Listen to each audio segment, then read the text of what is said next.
Ay, kung ibigay mo sa akin yung number, para ano, pag may time text na. Yes. Oh, wow.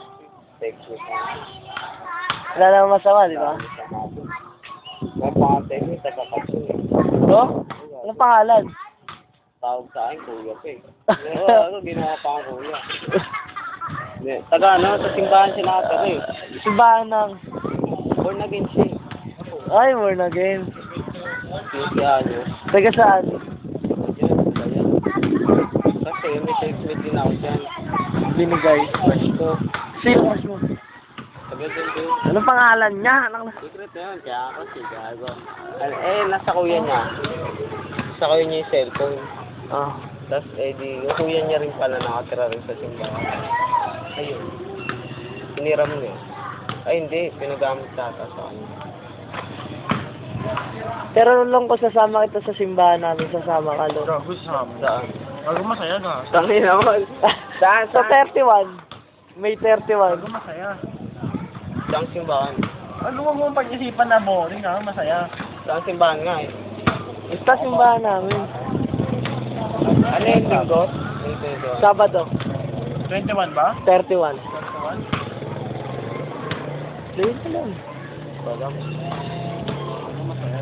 Sino kasama niyo? Lahat tayo. Magsisimba kayo lahat? Oo. Ano maganda yan? Masaya nga eh. Sugal. Sino mga tumutugtog? Wala mo. Ay, eramin ka to sa cellphone mo, bibidyoan natin yung drummer. Drummer. Doon. Ang galing yung drama. Hindi mo mag-iisip na kaya nang gawin. Lon, isang ngiti. Yeah. Dinami mo pa ako dyan. Ako, pasimuno ng lahat ng to, ha? So, ako, Jason pangalan ko. Wala yun. Wala lang kami magawa, kaya nakatambay kami sa harap ng bahay nila Marlon. Ayan ang bahay nila Marlon. May owner. May owner sila. Ito yung owner nila. Ayan, ayan yung owner nila. Ayan. Ito yung jeep kanila. Ewan ko kung sino yun. Lalapitan natin. Hindi ko kilala ho yan. Yun po siya. Ito po uli kami.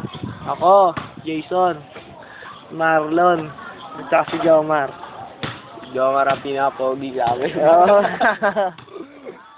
Ayan po. Titignan natin yung lalaro ng basketball. Inibidyoan po natin. Gago, may pag-asa ko dun, son. Saan?